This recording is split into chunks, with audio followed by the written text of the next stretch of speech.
is not just an inevitable part of getting older, but often a symptom of hormonal imbalance and nutritional insufficiency. The occasional forgotten name is nothing to worry about, but when when your loss of memory affects your everyday life, it can be indicative of more of an underlying problem. So many researchers out there warn that the United States will soon face a tidal wave of dementia that threatens to decimate the golden years of soon-to-be retired baby boom generation. And we're excited you're on tonight listening because you won't be one of them. We're going to teach you how to prevent memory loss, improve cognition. I have Dr. Barber on tonight to discuss all the different ways to help you. So welcome, Dr. Barber. Thank you, Tiffany, and welcome to all the listeners, and thank you for, on this beautiful summer night, on getting on this webinar. And I'm really excited about this because I find that 99% of the patients that come to see us list the fear of memory loss and dementia as a very, very common concern in the top 3 or 4. And, people are really nervous about getting Alzheimer's disease or early onset dementia, and I think part of that comes, Tiffany, from being concerned that they'll have to rely on someone else or have to quit their job, and it's just a big issue and can be even bigger, as you said earlier. A lot of times patients talk about something called brain fog or feeling fuzzy-headed, and once we kind of get their hormones balanced and get them on the program, they come back in a couple weeks and say, wow, it was like someone turned on a light bulb in my brain. I can think again. So, even if you're not having real noticeable memory loss that you or your family may be aware of, you may be feeling like you're not quite as sharp as you once were. So hopefully you'll take some points home today about that. And I do want to point out that the most common reasons for memory loss are not pathology. They're really about stress and dehydration and those kind of things. So on this webinar tonight, we're going to talk about memory loss that's associated with hormonal imbalance, what vitamins can impact your cognitive function and memory, and what foods are healthy for your brain. And there are lots of things to cover, and we have a limited time. So if we leave out something you think is important, chime in at the end, or know that we're trying to get as much in as we can. Great. Well, let's go ahead and get started. So why don't you tell us about hormones? Yeah, hormones are what I learned in medical school we call the second messenger, and what that really means to me anyway is that they have a lot of different functions. And one that we're going to focus on tonight is that they help to facilitate the energy for the brain cell itself. And they help to maintain proper levels of acetylcholine and serotonin and protect the brain cell membrane and the function of the membrane, which is so, so very important. So hormones really help to restore the useful synchronization of the nerve impulses within the brain itself. Now, I like to talk about DHEA, and I tell you, I've become a real fan of DHEA over the last 11 years as I learn more and more about it. And it is really the main hormone that I have really seen that has helped with improvement of memory on this particular hormone.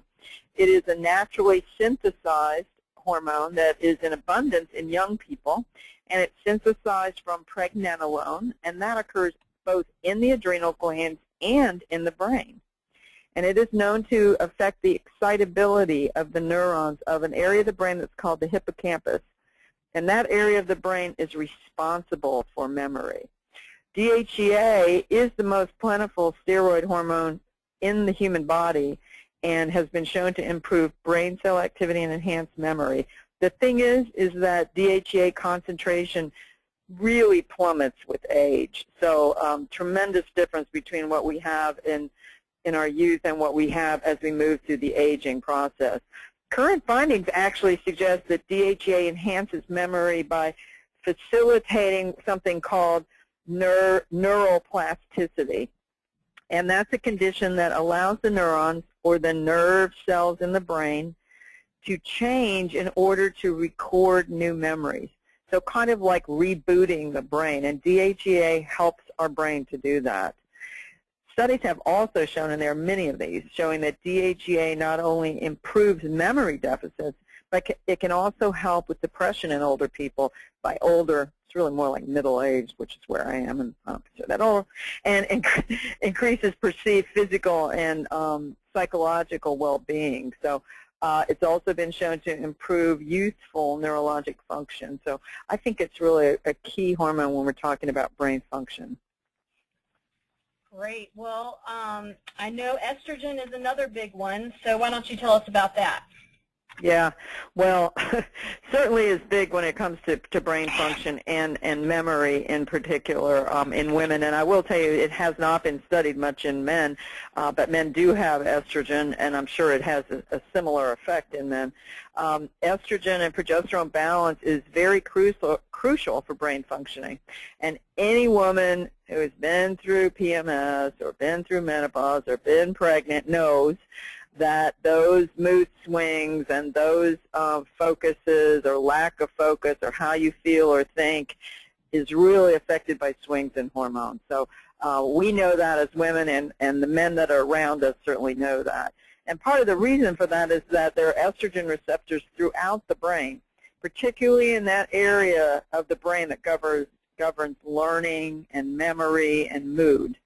And estradiol, in particular, appears to have really, really potent neuroprotective and antioxidant effects that really prevents the neurons or those nerve cells from oxidative damage and early death.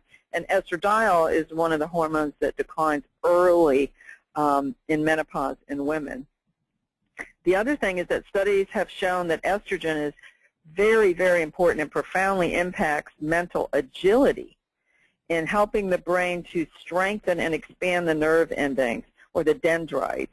So that's kind of a repair process, and that helps those dendrites. It completes the final stages of cognitive function.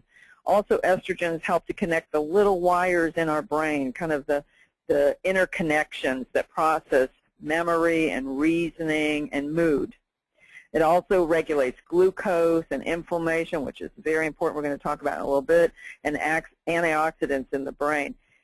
Even more interesting, Tiffany, is that there are neuroimaging studies, several, that have shown as estrogen declines that there's actually less blood flow in the cerebral cortex, so less cerebral or brain blood flow. So really interesting. And, you know, these are just a couple of the hormones. We're not even talking tonight about testosterone and thyroid and all those, but really impressive, some of the things that happen in the brain as we start to lose our hormones. Wow.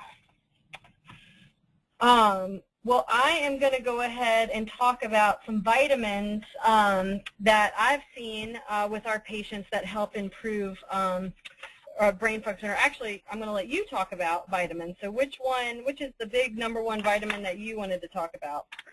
Oh my gosh, I've become like, you know, a flag waver, banner-bearing fan of vitamin B12, and I will tell you that when, you know, if you'd asked me about B12 15 years ago, I would have poo-pooed the whole idea. But what I know now, one, from observing my patients and myself too, and two, from really digging into the literature, is it's really important for memory and cognitive function. And it is B12 is the energy vitamin precursor to 3 very important compounds in the brain: serotonin, dopamine, and cortisol. And, you know, there's been a lot of buzz about vitamin B12, you know, helping you to lose weight and helping with your energy, and I think it's been kind of overlooked as really important for maintaining memory. A study that's come out pretty recently, really recently actually, in the Journal of Neurology, demonstrated that a deficiency in vitamin B12 is associated with memory and thinking problems. And how about this? Brain shrinkage, which is, you know, I think pretty scary. I want to keep all the brain I have. And researchers found that people that were over the age of 65 who were deficient in B12 scored lower on tests measuring reasoning and memory and had smaller brains than those who weren't lacking the vitamin. So, the question would be, why is that? And the answer is, and you can see it here on this slide, that adequate levels of vitamin B12 are necessary for the brain's myelin sheath, which I think kind of like insulation on an electrical wire. So it's the insulation around the nerve. And when that nerve gets damaged, the impulses that are transmitted along those nerve cells start to slow down. So that's going to affect brain mass. It's going to affect the synapses, and it's going to possibly lead to signs of memory loss, dementia, and perhaps early signs of Alzheimer's. So, yeah, really, really important vitamin. It gets me all excited, and I start waving my banner around. But Tiffany, can you mention some foods that B12 is most commonly found in?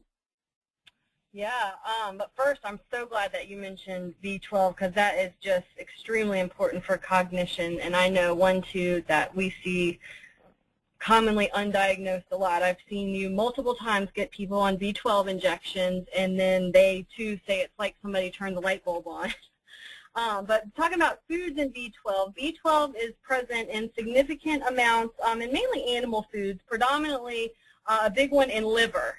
Other food sources like your red meats, turkey, fish, shellfish, and lesser amounts are found in some dairy products, in eggs, and chicken. So those are the big ones. Also, some of your cereals, your brand-based cereals can have some B12 in it.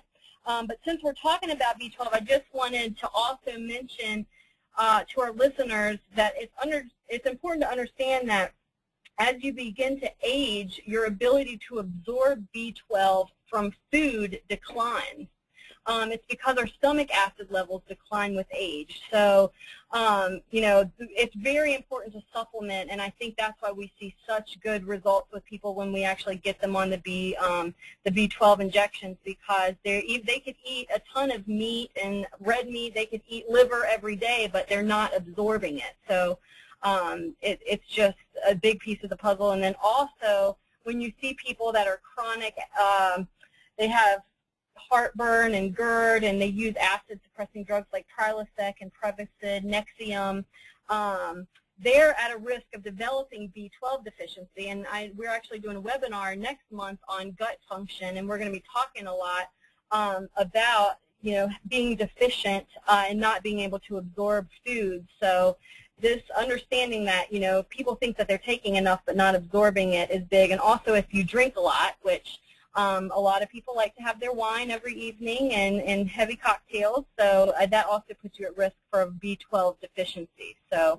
I just wanted to mention that. Yeah, no, I'm glad you did. And I think people underappreciate, and I know I have in the past, the importance of good GI or gut function. So, we'll be talking about that more next month. So what about some other vitamins for memory, Tiffany? Okay. Well, since we're talking about foods and absorption, many people around the world, especially here in the U.S., we've, all gotten sucked in with great marketing techniques to follow low-fat and low-cholesterol diets in order to decrease, calories and to try to get healthy, to lose weight. And what a lot of people don't realize is that these kind of diets are pretty much starving their brains of specific nutrients needed for memory and healthy cognitive function. So, for example, diets that restrict eggs and meats and cheeses and other sources of cholesterol and saturated fats may not be so healthy for the brain, and these can lead to shortages of two essential nutrients. And the two big ones are choline and serine, and these are both required by the brain to help with the function of what's called the lipids, the phospholipid bilayer, which helps the cells communicate. So the brain's demand for the choline and the serine becomes way more critical as we age. So that's one thing that we want to get in our diet. So one big one that I want to talk about is phosphatidylserine, because there's a ton of research out there on it, and it plays an extraordinarily role in supporting brain health. The big thing is it enhances the ability of acetylcholine, and and it also lowers the stress level hormone cortisol. It promotes the release of dopamine and all these important neurotransmitters to improve mood. And we all think of, when you think of acetylcholine, I know it's a big fancy word, but it's a very important neurotransmitter that can predispose people, if they're deficient in it, to Alzheimer's disease and stroke. So we want to make sure we support that process. And in Europe and in Japan, phosphatidylserine is actually sold as a prescription drug to treat memory and learning dysfunction, but it's unavailable here as a we can get it as a nutritional supplement here, but it's not sold as a prescription. So we maintain and manufacture phosphatidylserine in our cell membranes, so we want to make sure we keep those levels up. And then one more thing that I found when I was reading last night more on phosphatidylserine, a leading scientist at the Alzheimer's Prevention Foundation, he writes that phosphatidylserine can be used in combination with other, good lifestyle and nutrition programs for preventing Alzheimer's. He has a ton of research concluding that memory loss is not an inevitable consequence of aging. It can be prevented and even possibly reversed by using phosphatidylserine and some other brain supportive nutrients. So I just wanted to make sure our listeners knew that. So one thing that we've been talking about is inflammation in the body, and Dr. Barber, I wanted you to kind of go into detail and talk about inflammation and how it affects the brain and memory. Yeah, I will, and thanks for that on phosphatidylserine. It's great that we can get it over the counter, and of course we keep it in our formulary and recommend it. So, well, let's talk about inflammation a little bit, because we know that it's hooked into certain neurological diseases, Alzheimer's, ADHD, and we're not sure. It may have a role in other functions of the brain as well. And it's been recognized really as a central component in debilitating cognitive decline. So vascular dementia, for example, and Alzheimer's. And, we've always thought over the years, and I certainly learned this in medical school, that memory was an inevitable hallmark of old age. But really, now the research is suggesting strongly that it is more associated with inflammation, and that the age-associated decline is really avoidable. There was one study done at the University of California that showed that high levels of a protein that we have in our body that rises with inflammation, called C-reactive protein, correlates with aspects of memory decline. So the study was done by the American Academy of Neurology, and they found, looking at, about 75 men and women, that the CRP, or C-reactive protein, in their blood did correlate with their ability to have verbal recall, correlated with those that had measurable levels of C-reactive proteins, that would be like over 2, recalled fewer words and had smaller medial temporal lobes, which is an important part of the brain for memory. So that is a lab test that we do, and I recommend that you have done as well. There's also been other studies looking at the effect of inflammation on really killing off the nerve cells and causing drastic decline in the levels of that acetylcholine that we keep harping on. So, Tiffany, why don't you mention some foods that are good for memory and brain health? All right. Well, one that I'm sure a lot of people are familiar with is blueberries. One of my favorite ones. They are rich in very powerful antioxidant chemicals known as polyphenols. And these polyphenols, what makes them so special is they've been shown to cross the blood-brain barrier that makes them accessible to those neurons. So to keep them really healthy, they're extremely antioxidant, extremely powerful, fighting off free radicals and protecting our neurons. So that's why you want to eat blueberries. And I want to stress, too, blueberries, when you're buying berries, it's also important to buy them organic, because berries are sprayed directly with pesticides. So if you eat pesticides, they can be damaging to our neurons. So one important thing is with blueberries to always buy organic berries where you're eating the skin directly. So I want to throw that out there. Another big one is grapeseed extract. This one is also very rich in polyphenols, and it's considered one of the most potent antioxidants. So the reason I wanted to talk about these two foods is because Dr. Barber just had talked about inflammation, and now we need to get things in our diet to help decrease inflammation.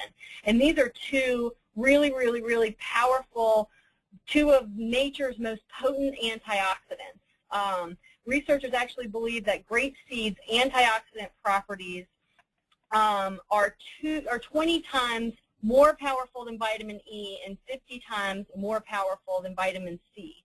So, you know, if you're going to choose to eat oranges, I would choose blueberries over oranges, and then also maybe take some grapeseed extract to get the more powerful antioxidant benefits. And then on top of that, grapeseed extract can improve blood circulation and strengthen capillaries and arteries and veins. It's known to do that in research. But it also prevents the formation of senile plaque that causes the severe damage in the brain of those people with dementia. So those are two big ones. Wow. My wine, my blueberries, I'm in good shape. There you go. Well, I want to talk a little bit about essential fatty acids, if I could change the tune a little bit here. Essential fatty acids are really the building block for nerve cells. I mean, you got to have fat for the brain, and we're going to talk about that for a little while. I think this is really, really important. They're used to make prostaglandins, and prostaglandins regulate inflammation. We're coming back to that inflammation thing. That myelin sheath, that insulation, 75% of that is made of fats, so you got to have them. You got to eat healthy fats. It's very important for optimal brain function, and there are lots of studies out there that correlate behavioral and cognitive improvement with omega-3s, omega-6s, and vitamin E. DHA is a long-chain fatty acid, very important. It is present in high concentrations in the nervous system, along with EPA. Both of those are found in fish oil. Krill oil is something we use a lot. The most predominant phospholipid in krill oil is phosphatidylcholine, and this choline, Tiffany mentioned earlier, is really important for brain function and memory. So there are studies, clinical trials, using krill oil to help treat early onset Alzheimer's. So lots of stuff going on. So I'd like to talk a little bit about cholesterol medication, Tiffany, because it's another of my flag-waving, banner-bearing, beating chest issues, and yours too, I know. Oh, yes, so go right ahead. We see a lot of patients coming in with what I consider to be over-treated cholesterol, with HDLs down in the 20s and total cholesterol at 110, 115. And they're just, you know, having trouble with recall. They don't feel like they're as mentally sharp. And even the FDA this past February announced that memory loss, confusion, high blood sugar, and type 2 diabetes are possible side effects of the most popular cholesterol-lowering statin medications like Lipitor, Crestor, and Zocor.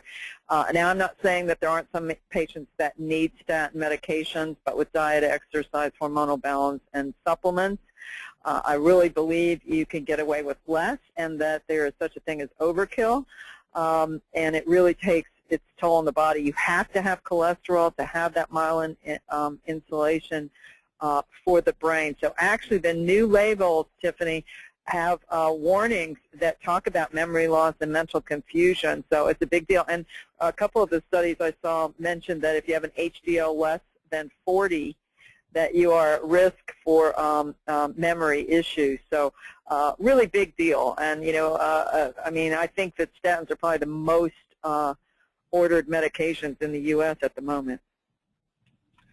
Yeah, I read some of that stuff that the FDA is coming out with, and I know when we can help get people's cholesterol levels balanced naturally, they start to see big improvements.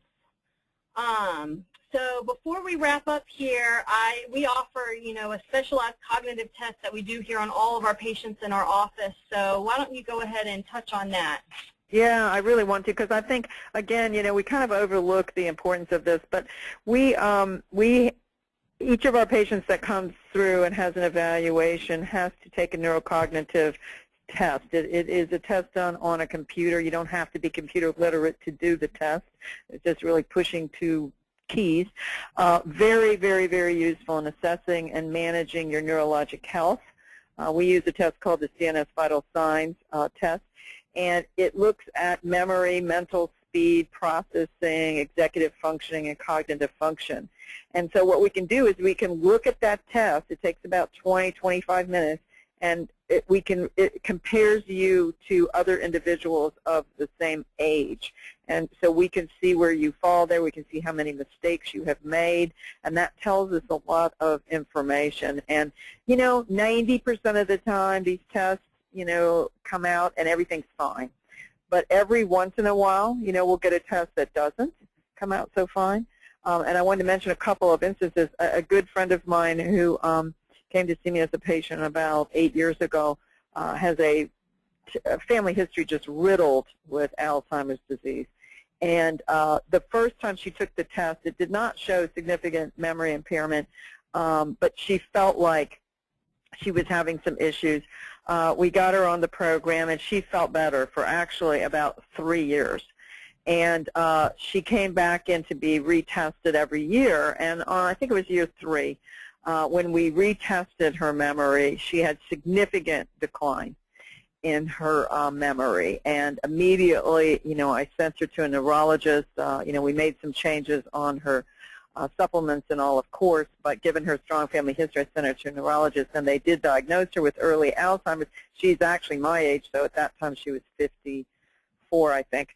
And they did put her on medication, and she did so well. I mean, and we were really happy to have really found it out early. So, the test is really, really important, and it's something that we repeat every year. Great. Well, we are pretty much out of time. Is there anything else you would like to mention before we wrap it up? Well, there are a ton of things. I'm going to talk real fast here. I got 1 minute left before we open up to questions, but exercise, exercise, exercise. I mean, we can't say it enough. It's a key player in cognition. It helps to lower the likelihood of plaque in the arteries going to the brain. It helps with your endorphin levels. It helps with your serotonin levels. I mean, we can't say enough about how important it is to have a daily exercise of some sort. Really important. And then back to the hormones. I mean, goodness. I mean, like I said, if you've been around a woman who's PMS, hormones can affect your brain. Of course, changing your diet, supplementing with nutrients, trying to get your stress under control, as well as your inflammation and toxic exposure. These are all really important things. But one thing I want to mention is, a lot of times patients say to us, gosh, I wish I'd come to you guys sooner.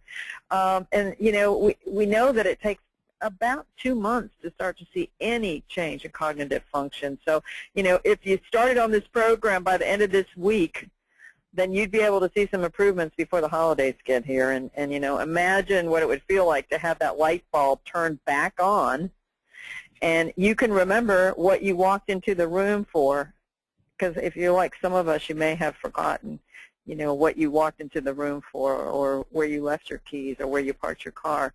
And if you're an executive, imagine what it would be like to go into the last quarter, being more productive, not feeling so overwhelmed, and not worrying about whether you can remember a thing. So, we really recommend that you give us a shot. We know that we can help you to be able to handle tasks better and feel better about yourself and be mentally and physically fit, and just generally be healthier all the way around. Wonderful. Gosh, Dr. Barber, that was really good information, so thank you.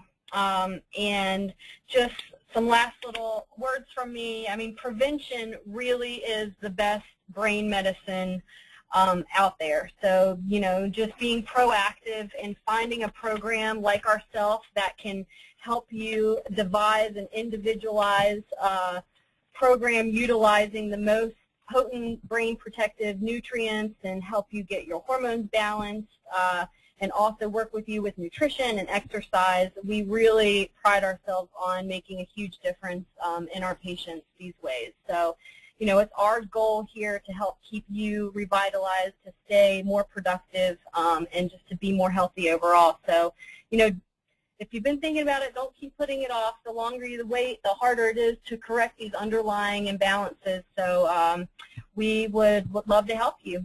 So I'm going to go ahead and turn it over. And my last word I wanted to say, like I said before, prevention is the best medicine. 1 ounce of prevention is worth a pound of cure, and it is truly a no-brainer. One more thing, our next webinar next month is July 18th, which is a Wednesday, and it is called What's Up with Your Guts, and we're going to go over a lot of GI issues these days. We see a lot of irritable bowel, Crohn's, ulcerative colitis, more inflammation, food allergies, so we're going to be talking about that at our next webinar. So thank you again for attending, and have a great night. Thank you. Dr. Barber and Tiffany will now be accepting questions from the audience. If you would like to ask a question, please use the chat feature located on your meeting dashboard.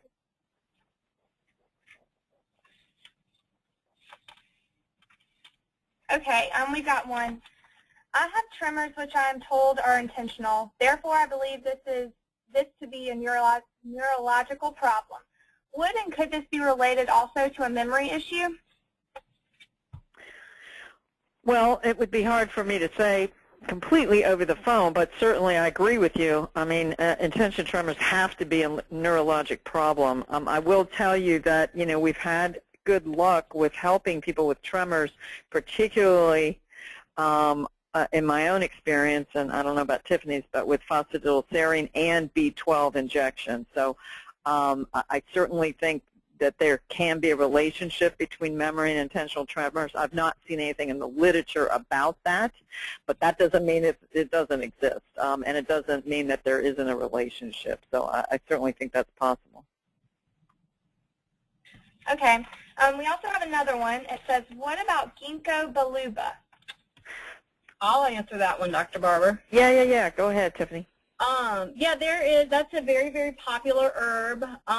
It's actually been approved in Germany for the treatment of dementia. It can help improve blood flow to the brain. It can help, you know, protect against free radicals, and there are tons of studies out there that do show that it does have an effect on improving memory. So if we could do a 3-hour webinar, it would have been one of the things we would have discussed. But it's also important, if you are using herbs, that you use very, very good quality, well, you know, pharmaceutical grade, and make sure you get it from a good company, because some of the stuff out there is not very effective. So I like to say that too.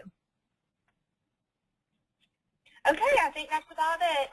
Okay, let's give them 1 more minute here, Brittany. Anybody have any other questions? Now's the time. If you don't want to ask them from us today, you can call us tomorrow or email us. But you know, we've got a few more minutes. Okay, it looks like we actually did get one more. It says, what about exercise? What effect does resistance training have on the neurological function? You know, I can't answer that question as far as the brain and resistance training. I promise you that our exercise physiologists can. What I can answer is that the resistance training absolutely has an effect on the peripheral nervous system and the regulation and transmission in our peripheral nervous system. I would be surprised if it didn't have an effect at the central nervous system or the brain. And the other thing that I know is resistance training absolutely affects the hormones during and immediately after resistance training. So I'm sure that that also has an effect on cerebral function. Okay, and if there are no more questions, then thank y'all for everything. That was a great webinar. Oh, looks like we have one more. All right. Have you ever worried about MS patients, and do you think the B12 would help to rebuild? So here's the question. The question is, have you ever worked with an MS patient, and do you think that B12 could help rebuild the myelin? Yes and yes. I have worked with MS patients, and we have seen some improvement. It depends. The earlier, the better. I have absolutely every reason to think B12 is helpful. How about you, Tiffany? Yeah, no, absolutely. That, along with, a lot of other factors, including, cleaning up the diet and using a lot of other supplementation and balancing hormones, I think B12, along with that, could be extremely beneficial. Yeah. Okay, we have one more. What about memory problems and antidepressants? Are you aware of no issues resulting from SSRIs? That is another webinar altogether. I don't know if you were on our depression webinar last month, but you should go on our website and listen to it again if you weren't. If you were, or if you weren't, listen to it for the first time. But the antidepressants themselves can affect hormone levels, so there's every reason to think that they also could have an effect on memory. I am not aware of any studies at the moment, but that would be interesting for us to pull up and look at. Tiffany, when anything to add? Yeah, we can do that. Yeah, we can see if there's anything specific out there. There's every reason to think that there's some correlation there, because we know they affect some of the hormones. All right, and next question is, I'm presently not receiving B12 injections, and I am on the program. How would I get started? Well, we need to talk about that. We can empirically start you on B12, and I do that sometimes if I'm suspicious that that is an issue, and then draw your B12 levels, or we can draw your B12 levels and then start you on B12 injection. So call us tomorrow. All right, and the question says, Prevagen, ? Would you recommend? Provigil? No, Prevagen. Don't know what it is. Do you know what it is? No, that's what I was hoping you would know. I did. Okay. Well, you can call us about that one tomorrow, or we'll follow up with you. And one last question here is, have you dealt with hair loss? This is coming from a female. Yes. The number one cause of hair loss in women is stress. The number 2 cause is iron deficiency. The number 3 cause is hypothyroidism. And then after that is general hormonal abnormalities. So it is a challenging situation if it's not 1, 2, or 3 as a cause, but we do treat it, and successfully. All right. Well, I think that's it. Thank you guys again for all your questions. We encourage questions, and if you did not get to answer a question or ask a question here, feel free to call our office. We'll be happy to speak with you. You can speak directly with Dr. Barber or myself. So feel free to contact us, and have a wonderful evening. Brittany? All right, and like Tiffany said, that was a wonderful webinar. And if you do have any further questions, please feel free to contact Dr. Mickey Barber directly at 843-724-7272, or you can shoot her an email at mbarber@cenegenics-carolinas.com. You can also go online and register at our website at www.cenegenicscarolinas.com. We are open Monday through Friday, 9 a.m. to 5 p.m. Eastern Time. And again, if you need to reach Dr. Barber, if you have any questions, you can call her directly at 843-724-7272. Send her an email at mbarber@cenegenics-carolinas.com, or register online at www.cenegenicscarolinas.com. Thank you.